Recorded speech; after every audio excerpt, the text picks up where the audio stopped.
Welcome to RAIN, the Real Estate Investor Growth Network with your hostess, Josey. Join like-minded real estate investors and accelerate your business towards greatness. You will hear step-by-step strategies for success, interviews with real estate rock stars, and we will dig deep into past projects where we bear it all, including the good, the bad, and some just plain ugly. So get excited. Here's the bestower of badassery herself, the real Josey. Listener discretion is advised. Hi, and welcome back. I'm Josey, creator of RAIN, the Real Estate Investor Growth Network. Whoop, whoop. On today's episode, we have a guest that will be sharing their badassery. But before we begin, here's today's badassery bestowment, my little badass gift to you. Today's topic is how to conquer analysis paralysis. When it comes to real estate investing, hesitation can be your biggest enemy. Analysis paralysis creeps in when you're overthinking every detail, and before you know it, opportunities are slipping through your fingers. The truth? No deal is ever 100%. But every deal is a chance to learn, grow, and profit. So let's break free from the chains of overthinking. Here are 5 ways to conquer analysis paralysis and start taking action like the badass investor you are.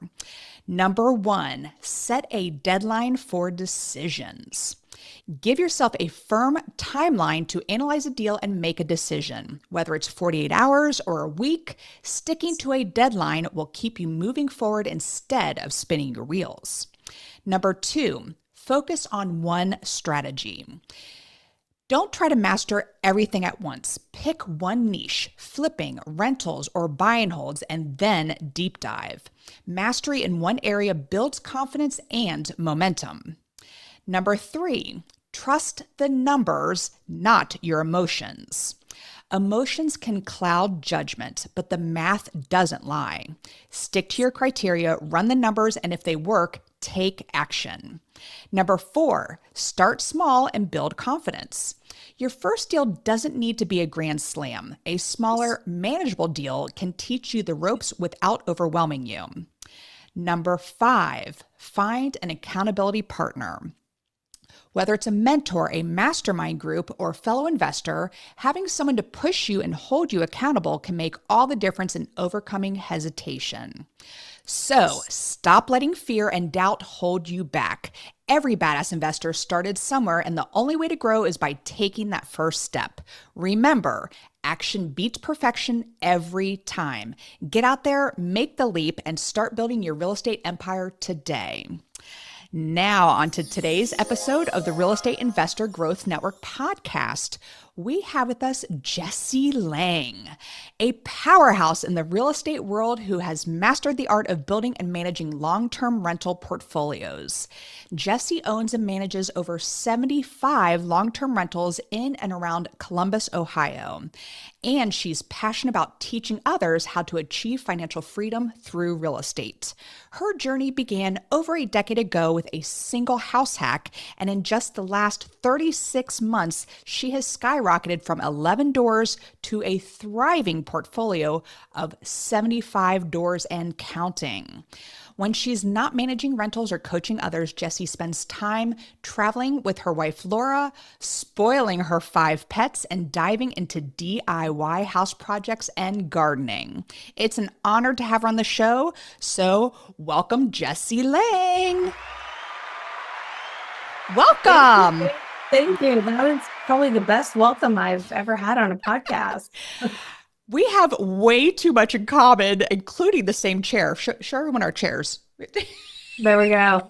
We both took the headrest off, but I mean, from traveling, I am also a pet parent. I have 4 pets though, so I got to hear about your pets, and I do love to travel. So, and garden, by the way, until my back gives out, because, you know, that always happens to me. But Jessie, I feel like we are going to be fast friends, and it's an honor to have you here today.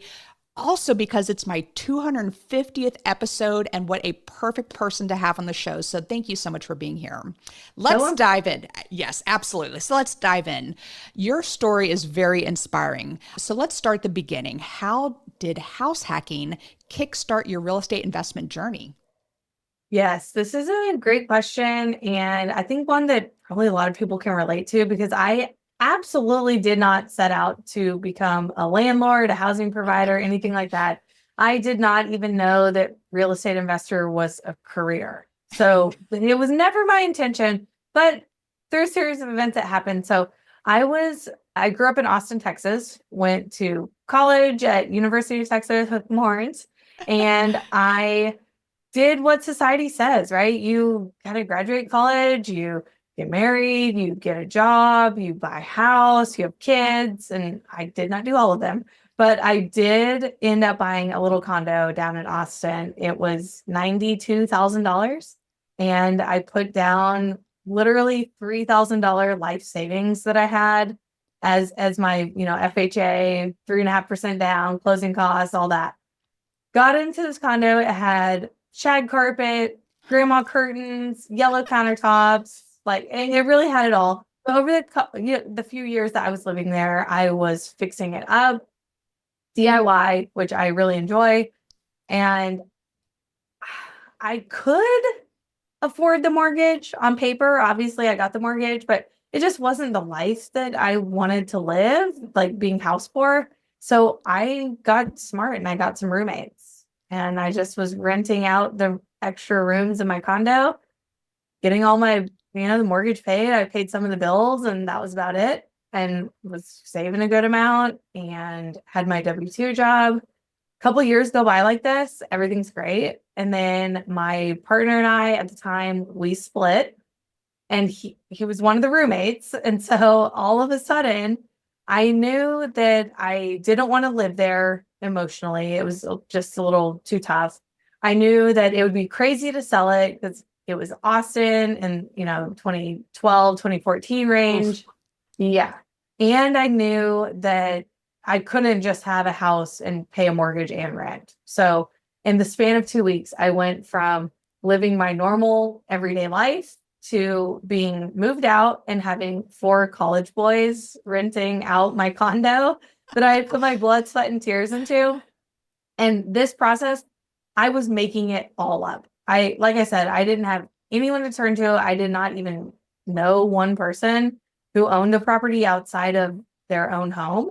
And so 2 weeks, I got it rented and leased and had these leases and was moved out. And I mean, kind of started my journey right there. Wow, what a great story. What was your major? I'm just curious. Business administration. And what was your W-2? I was project management. So it applied. It applied. And Very actually, good. I was working. I don't know if I've ever shared this with anyone on a podcast, but I was working at a flooring store, which is so random. It's so random. And I was like the front desk kind of girl, but I had experience doing like takeoffs and looking at blueprints and like picking out materials. And I had no idea that this like, kind of whatever job that I found on Craigslist of all things would end up having like it applied to what I'm doing today. That is so cool. I actually have a friend who is an investor who just bought a flooring store. And I think we're one of his first clients because there's a lot of issues with the financing and stuff in it. But yeah, what a great story. I love that. So scaling from 11 doors to 75-ish and counting, that is incredible. So what type of mindset shifts did that take to have you achieve that growth? Yeah, so great question. And I will start by saying, so I had my one long-term rental. I actually did this twice more, still down in Okay. Austin. So I would buy a property and then get roommates where I was living and rent out. I did this 3 times. So I had my own roommates plus 2 long-term rentals, and it afforded me the option to go and travel the world for a year. Yeah, it was amazing. I met my amazing wife. I met the job that brought us to Columbus, Ohio. And so that was on 3 properties. 3. Wow.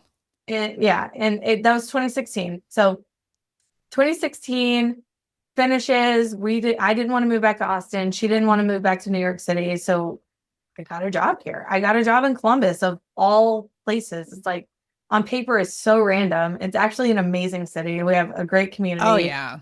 Yeah, Columbus is great, but I'm a little Texas girl. Like I joke, I didn't even know where Ohio was on a map. And I'm like, sure, I'll move to Columbus, Ohio. And that was actually 8 years ago, which is Wow. crazy to say. All right.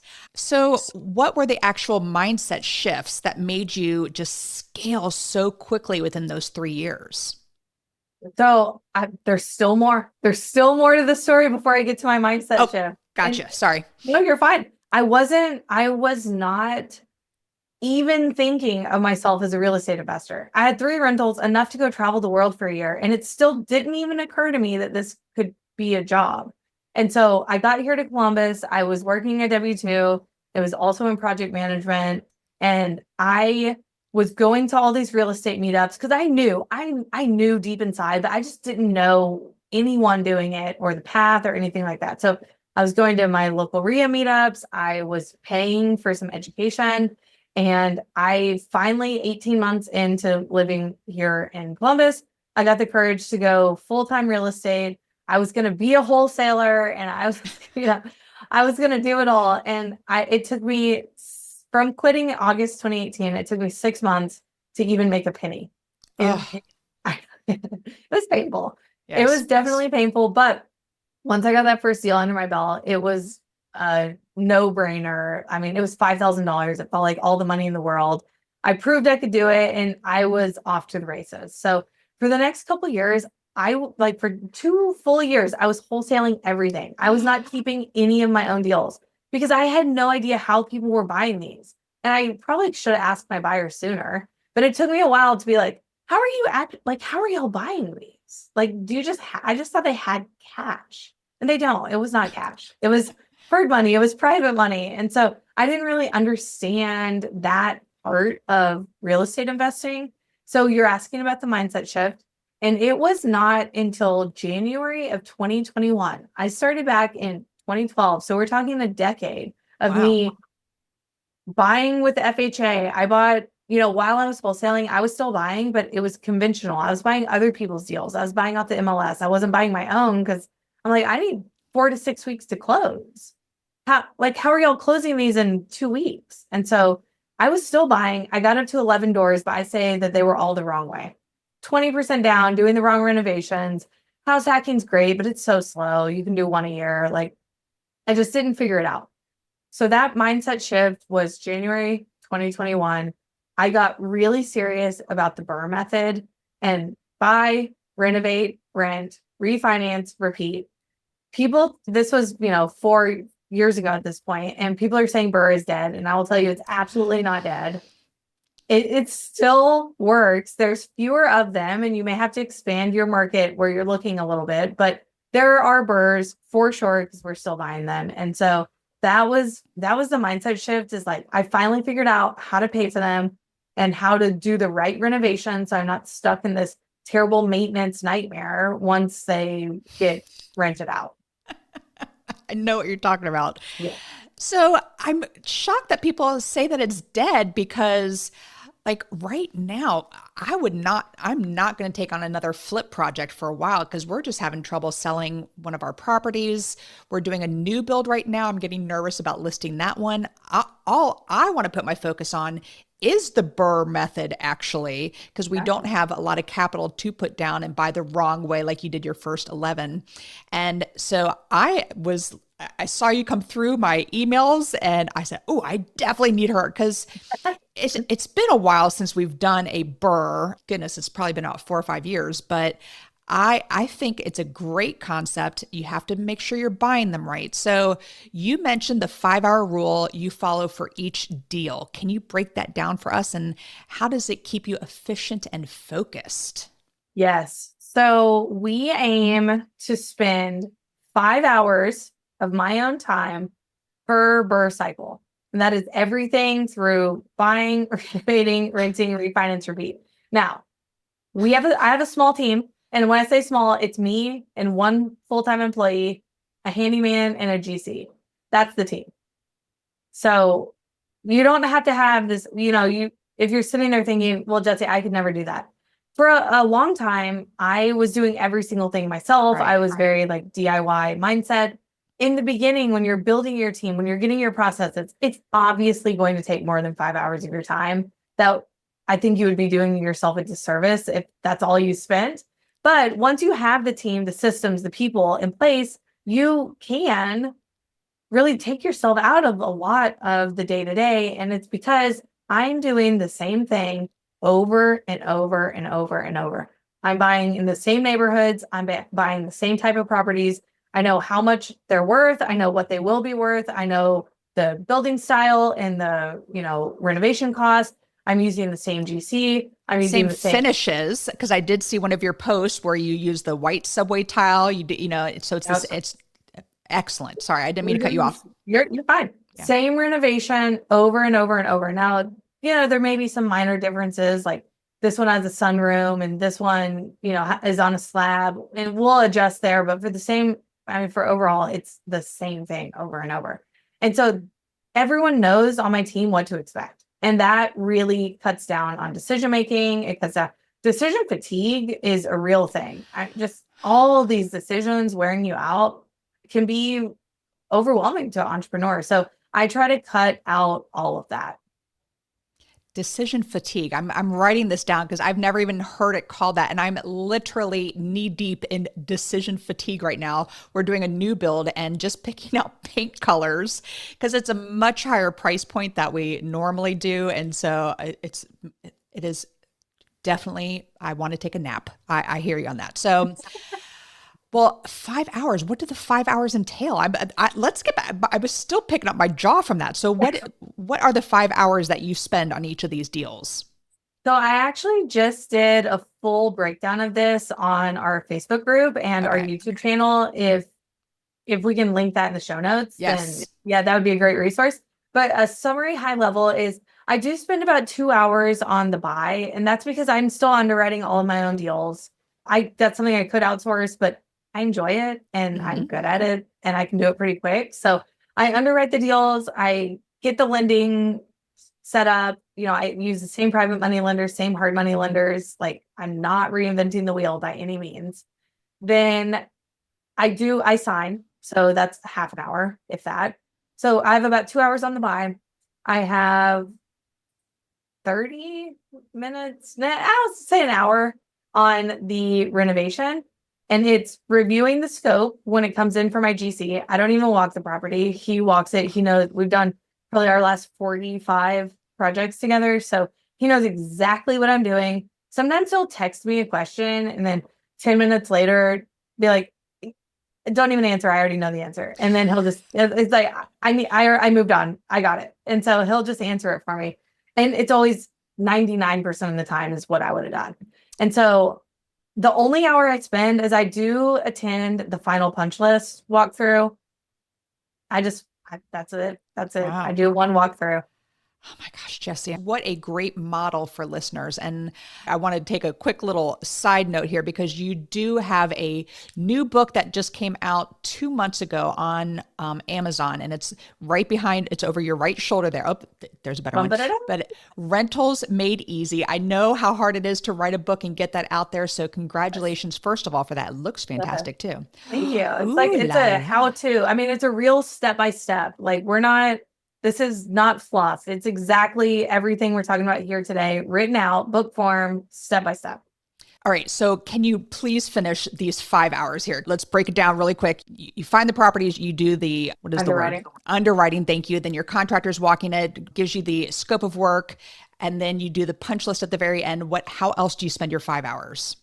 So that's up through renovate, and then rent. I have half an hour of my own time, and that is to approve the final, we call applicant scorecard, because Selena on my team, she is doing all of the legwork between marketing, answering inquiries, because there's always a million, screenings, showings, full approvals with the background checks and credit scores and all that. So she's handling all that. She puts it into a one pager that I review, ask some follow-up questions if I notice any red flags, but ultimately that is half an hour of my time to work with her to get it rented. She's signing leases, she's collecting deposits, she's doing all that. Then we get into the refi. I have about an hour of my time there. I use the same lenders. Sometimes I try to shop around, but it's a DSCR. And I try to shop, but I just haven't been able to beat this specific lender for like 2 years now. Wow. So just keep coming back. And I have a little bit of my time on the signing. Signer comes to my house. I sign it. She leaves. We have home office.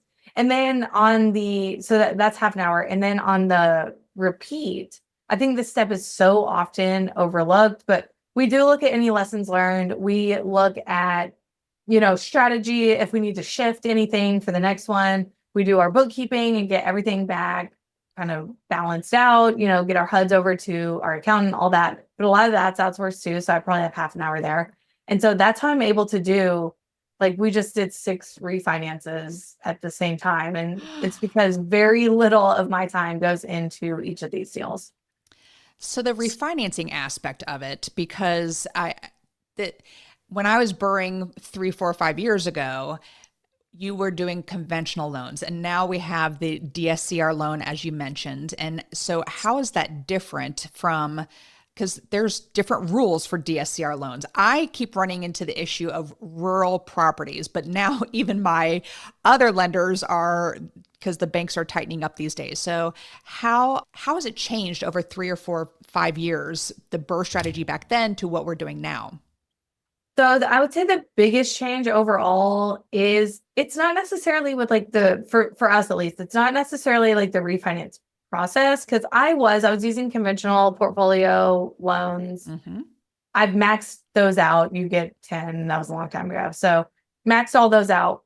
The biggest thing that I'm seeing is really cash flow because rates are higher. We did just close the DSCR, like a handful of them at 6.5, which is quite good.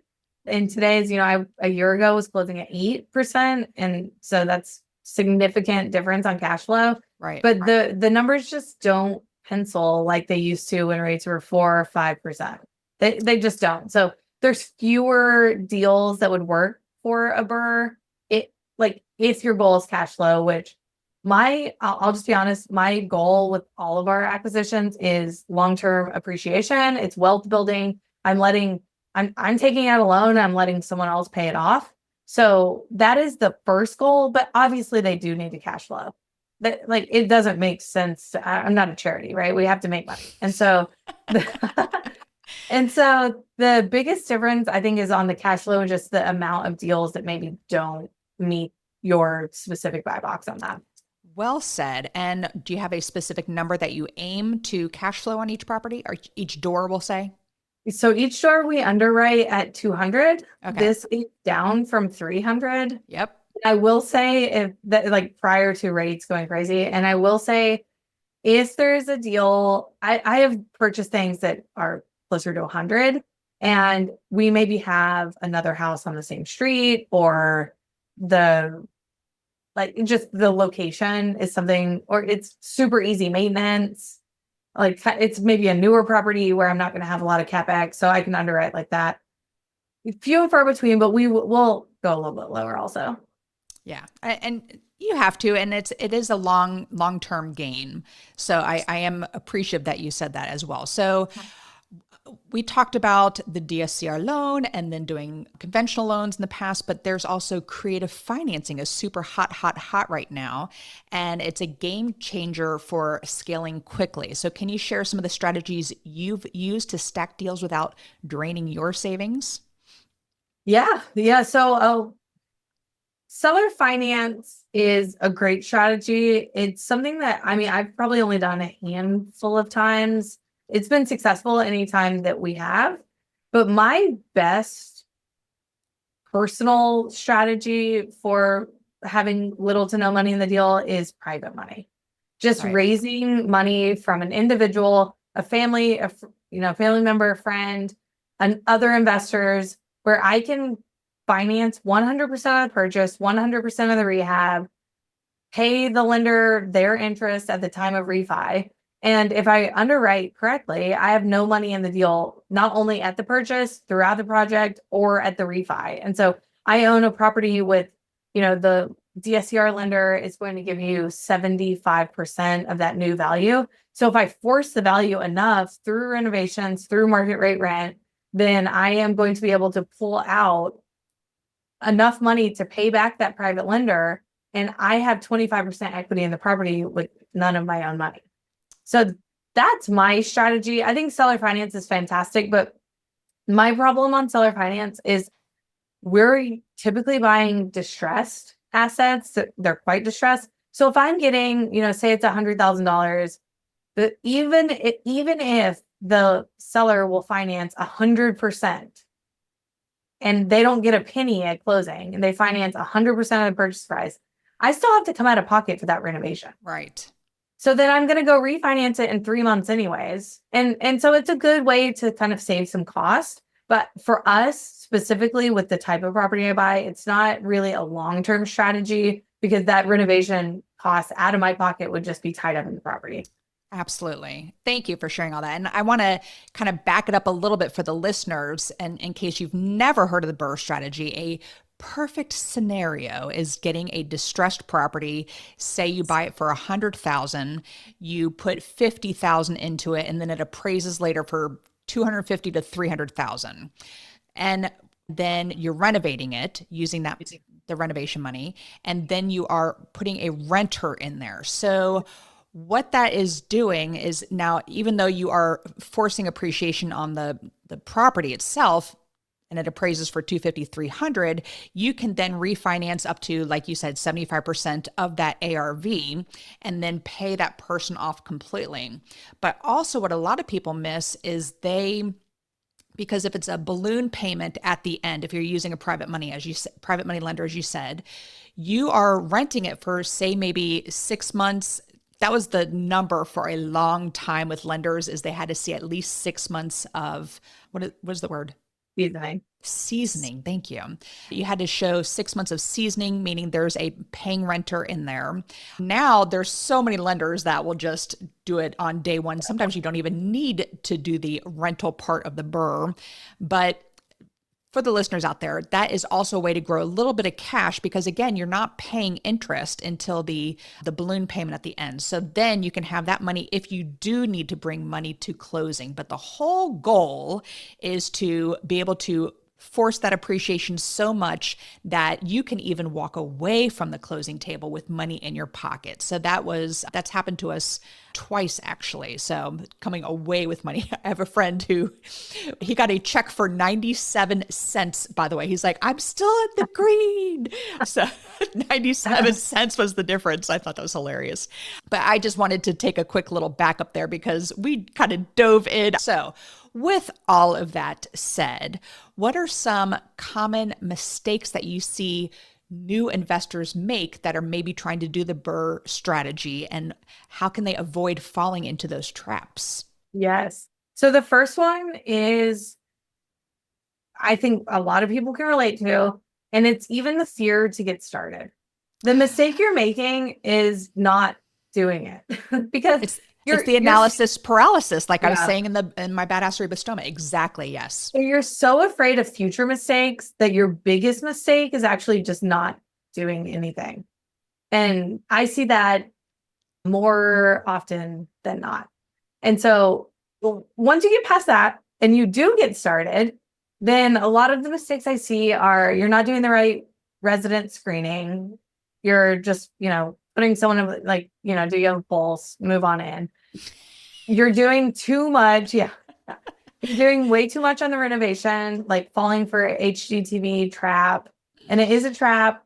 You don't have to do that. We're doing clean, safe, affordable housing. That is the name of the game on long-term rentals. And so, if the property has wood paneling and it's in good condition, paint it. That's all you got to do.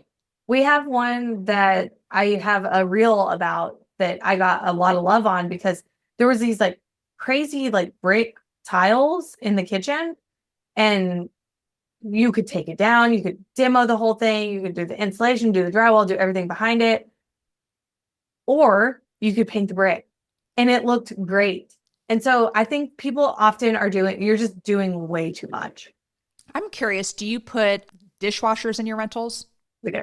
Okay, so I don't even put dishwashers in my rentals because I look at it as, oh, that's just one more thing for them to break. And the fact that there's water, I don't do ice makers either because of it's all about the water for me and breaking water lines because water can be so damaging. So Yeah, not wrong. what on that same topic, because I did quickly watch one of your reels about the design stuff that you put into these and you use the same ones over and over again. I mean, why fix it if it ain't broke, So Right. what are some typical ones? I mentioned before, you said subway tiles for backsplashes, but what are some standard things that you put in your rentals? Yeah, so I think that there are some upgrades that we do, and it's kind of like best of both worlds because they look really nice to a renter, but it's also there to what we call harden the property. So do I have to install a backsplash? No, I don't. And it costs $500-600 depending on size of the kitchen. But we do it because it's preventing damage to that drywall. It also looks really good. And so the property appears more desirable. We are doing LVT throughout. We do LVT. I don't do any carpet. I don't have a single property with carpet in it. It's disgusting. You're going to replace it every time. Even the cleanest people, maybe you can get one turn out of it with a deep clean, but we just LVT everywhere. And it looks better. And I so agree. so that's kind of one of those win-wins. What else do we do? If we have a window in the shower, then we'll do subway tile there. If there is no window, then we do a nice tub surround. So those are really the big ones. Yeah, big ones. We do digital keypads that cost a little bit more, like a access code, and we change out the bottom lock so it doesn't have a lock on it. So basically, we can't be locked out of the property. Ooh, I like that. I do those for my short-term rentals. And yes, you put a dummy lock on the bottom because so many people are quick to push that button as they're walking out and they're like, oh, I don't have a key to get back in there. So yes, I'm glad you brought that up because a lot of people forget that part. They're like, oh, I have a programmable lock, but how are they locked out? So well said on that. So going back to your transition and all of this, and when were you able to quit your full-time job? Because my avatar, the people who listen to this podcast they're driving to work, they are like cursing the traffic and they don't want to sit in the cubicle another day. So how were you able to quit your full-time job? So I am a huge advocate. Even if you want to invest in rentals long term, you still need some sort of passive income. I mean, I'm sorry, active income. Like Yes. the real rentals are passive, active, passive, but you need active income. So if it's not your W-2, the question you need to ask yourself is, what am I going to do? Because the answer is not buy rentals and move off and live on the beach and the sunset. That's just not how it's going to work. So are you going to be a real estate agent? Are you going to wholesale? That was mine, was wholesaling. Are you going to become, like some of your guests, I know Tommy was on, you talked about, he started as an appraiser. Yes. I'm sorry, as an inspector. And as an inspector, he was meeting everyone. So what are you going to do within real estate that's still active income? Very well said. Yes, his dad was an inspector as well, so that's where he got his start. We're talking about Tommy Harsh. Shout out to our friend Tommy to bring that up. Hey, so what do you have? Like, do you have a piece of advice for someone who is maybe just starting into investing and they're listening to this saying, I really want to check out the BRRRR strategy? Do you have any specific advice for them? Yes, is that there's a lot of moving parts, right? We're financing it, we're renovating it, we're financing it again, long term, a lot of moving parts. So whether it's me, whether it's someone else, I would just find someone who has done this method and can get you ahead of a lot of those mistakes and know what red flags to look out for in every step of the process. This is what I teach people. So I've been teaching the BRRRR method for the last 3 years. It has really been awesome. We've had crazy student success. That said, though, it doesn't have to be, mastermind, anything like that, you can find a buddy, find someone through your local RIA. But for me, I got my start in paid education. Like I couldn't have been a wholesaler without paid education. So I'm a huge advocate of kind of put your money where your mouth is. And like, if we're going to do this, let's do it right. And I'm committed. I agree with paid education. Do you want to give a shout out to the program that you? Yeah. So just like the book, it is also called Rentals Made Easy, and it takes everything you learn here and puts it in a hands-on approach. So you're working directly with me and I'm helping you basically get your business off the ground. Or if you already have rentals, tighten up your processes, tighten up, because again, I've made every single mistake you can imagine. And so the goal with the coaching is to get people ahead of all of those and really condense the timeline. What took me 10, 12 years, you guys get it done in a matter of months. I love that. Yes, we are promoting your coaching program here because I do absolutely love everything that you are saying, and you have just a great persona about it as well. Because there's some boys in this industry that are like, do this and blah, blah, blah. And anyway, and you are fabulous. But I was asking more so, what was the program you did? Because I paid a ton of money. That's okay. I paid a ton of money for my education program. And I think I'm successful because I made that investment in me. And you should have people investing in this program. And I agree 1,000%. But I was just curious who you learned from. From Vina. Oh, really? Yeah. I did her wholesale academy. It was like $1,000, which at the time felt like all the money in the world. Vina Cox, what is it? Jones Cox, yes. She does all the RIA circuit across the country. Very cool. She is a total badass, that lady right there. So, oh yeah, so impressive.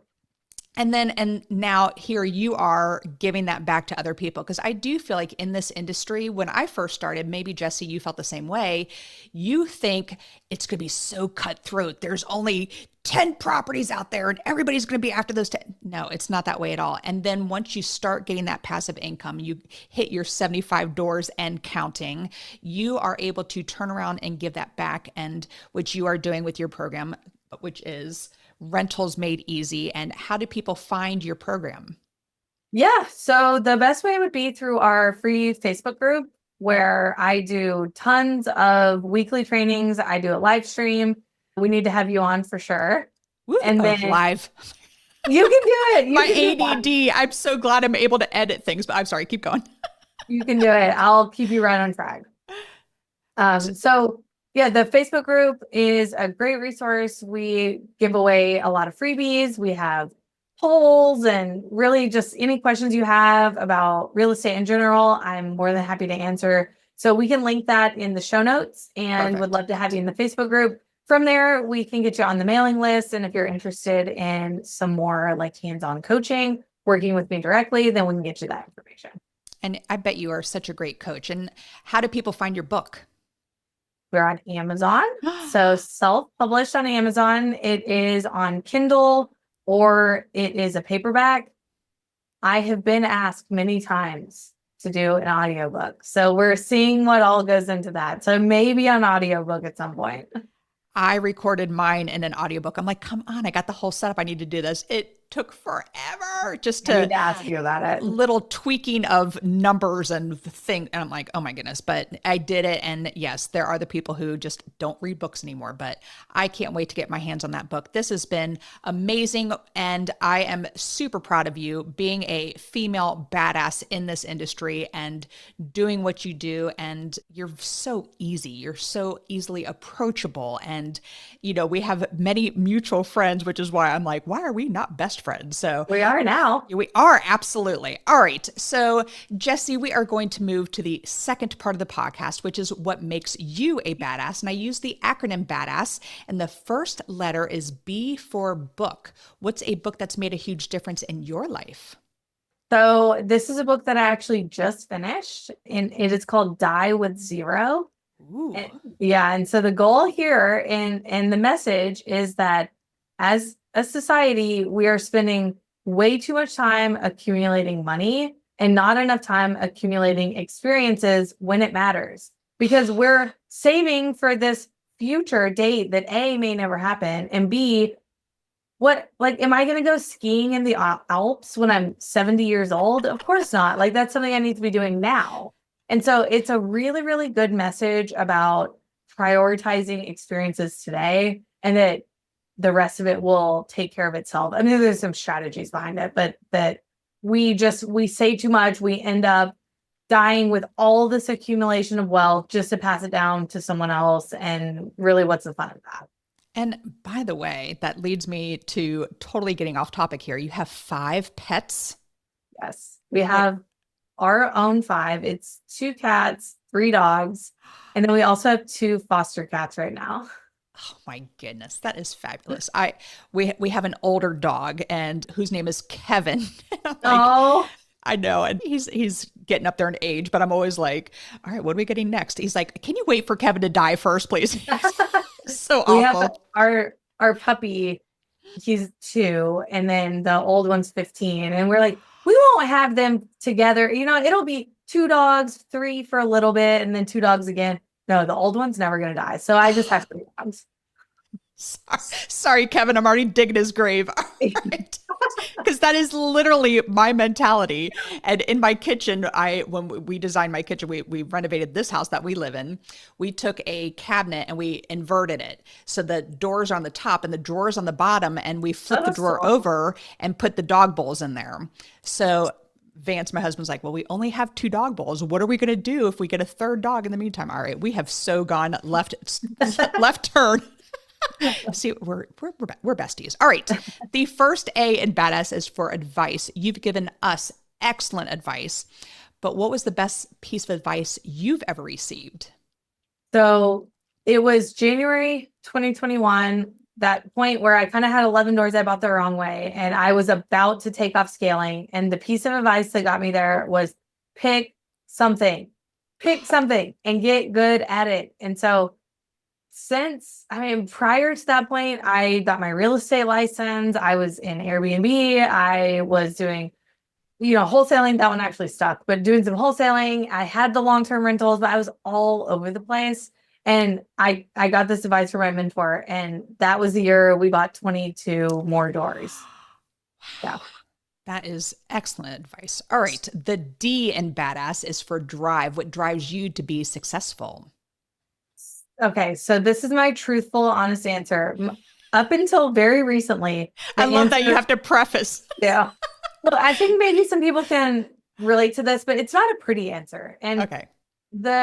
Up until recently, the answer truthfully was fear, was having a better life than my parents, who obviously I love dearly, but they struggled. They worked very hard for someone else. It was not just, and I just knew very early it wasn't the life I wanted. So I'm like this little hamster, like, how do I can't end up living this life. And so I was very fear driven to like, buy, save. I'm reading, Die with Zero. That's a bit of mindset shift. But overall, I'm moving into, like, my needs are met. My family's needs are met. I'm moving up the pyramid of the hierarchy of needs, and really finally to the point of like, what can I do for others? So we volunteer our time. I invest a whole lot in, I have an employee on the education side. I have an employee on the rental side. How can I help them the most? What can I do to bring up others with me? So I'm really just getting to that point. Even with 70 doors, you think that probably should have happened a long time ago, but it didn't, because I've just been so just driven to not have that same life. Wow. Yeah. I know it's a little deep and dark, but it's the truth. That hit me one. Cause I get it. Growing up, we always had food on the table. We lived comfortably, but I wanted to make a totally different life for myself as well. Different. So, yes. All right. The second A in Badass is for aspiration. I'm a big goal setter. So what is a goal you are currently working on? So a goal that I'm currently working on, I want to get, and this is, I know we talked about pick one thing and stick to it. My advice on that is pick a thing, stick to it until you get really good at it and it's systematized, and then you get to go off and do fun stuff. So I am looking into some new builds currently, which I need to pick your brain on. A dream would be like a boutique hotel. That's on the list. Yeah, I know it's probably a lot of people's dream. That one is on the list. And just maybe like most of the portfolio is single family. We have a couple small apartment buildings, but I'm looking maybe, 20, 25, 30 units. Wow, very, very cool. And I do not want a boutique hotel. I want to build a micro resort. I just like saying that word, but it's basically a tiny home A village. concept. Yeah, yeah. It's exactly the same concept. Do Yeah. you have a lot of short-term rentals? We don't. I've dabbled. I've done some midterm, but I'm not a short-term girl. I mean, I have hospitality in the relationship building with our residents, but I just do not have that hospitality mindset. Whenever we do the hotel, I'm gonna have to turn over operations to someone else because it's not me. I'm like, you're out of toilet paper, like get over it. Or like the one guest who says, the dog bark next door. I would like a refund, please. Yeah. Yes. Yeah. Dealing I don't with have that in me. So I admire the short-term investors out there, but it's not for me. All right. Well, you had mentioned this when we were talking about aspiration, and systems is the first S in badass. So what systems do you have in place to help you achieve success? So inside of our mastermind, we have a resource. It's called the Resource Vault. And I find myself going to the Resource Vault is probably as much as students do. And it's because it is every single document, every checklist, everything that you need, basically in chronological order of the Burr method. And so my system is the organization. And I know that maybe isn't the most like No, that's, yeah. but you have to you can have all the systems in the world, but if they're not outlined in a very, very specific way where you can find them, where other people can find them, then they're practically useless. And so I would say one of our best skill sets is just the organization of all of it together. And what I also like about you is that you systematize when you get, like you said, you get really good at a niche, like a very specific niche, and then you systematize it and then you move on to the next one. So I love that. And you do have to absolutely stay organized. But one of my systems is my morning routine, and people kind of laugh at that, but no, that is an absolute system. If I miss that system in the morning, my day is done. So I do not poo-poo anything that you say there. So Jessie, my new best friend, we could do this all day long, but the final S in badass is success. What does success mean to you? Success to me, and I really am just I'm telling you, maybe a year into getting out of like the fear driven, like bye, to actually like enjoying what we worked for. So this success is pretty new, but it is time freedom. It is traveling when and where I want to and not answering to anyone. It is giving back to others, giving back. We do a lot in the animal community. We have some foster babies. We've had like 25 foster cats or so. Never at once, but like that would be crazy. In the past couple of years, we've had, 25 or so cats through the house who've gotten adopted. So my time and my money to be spent on things that I like.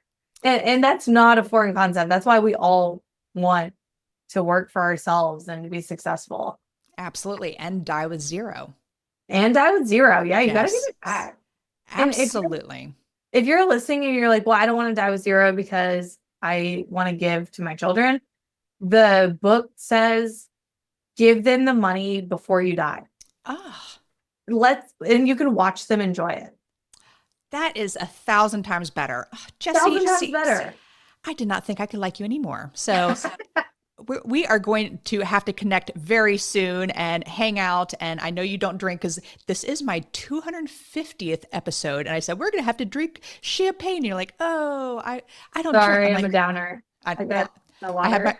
I got my water too, girl. So I am so ready for it. But Jessie, one more time, how do people find you? How do they join your mastermind? How do they get your book? Tell us everything one more time. Yes, ma'am. So the book Rentals Made Easy is on Amazon. The mastermind Rentals Made Easy, you can find us through our Facebook group that I've mentioned. We'll be down in the show notes. And when you join, we will send you an email. You just let us know that you want some more information about that. We'll get on a quick call. And if it makes sense to work together, then we will get you all signed up and get you ready to get out there and build this business. Well, I am so grateful you were on the show today. You were fabulous. Thank you so much for being here today, Jessie. Yeah, thank you so much. Absolutely. And that is all. Thank you for listening. And we'll catch you on the next episode. Now go out there and share your badassery. And don't forget, make it a great day. Take care. Bye-bye. Whoop, whoop. Thank you for listening to RAIN, the Real Estate Investor Growth Network. Be sure to subscribe on your favorite podcasting platform so you never miss an episode. If you need more badassery, you can follow Jen Josey by visiting therealjenjosey.com or become a member of RAIN by registering on rainmastermind.com.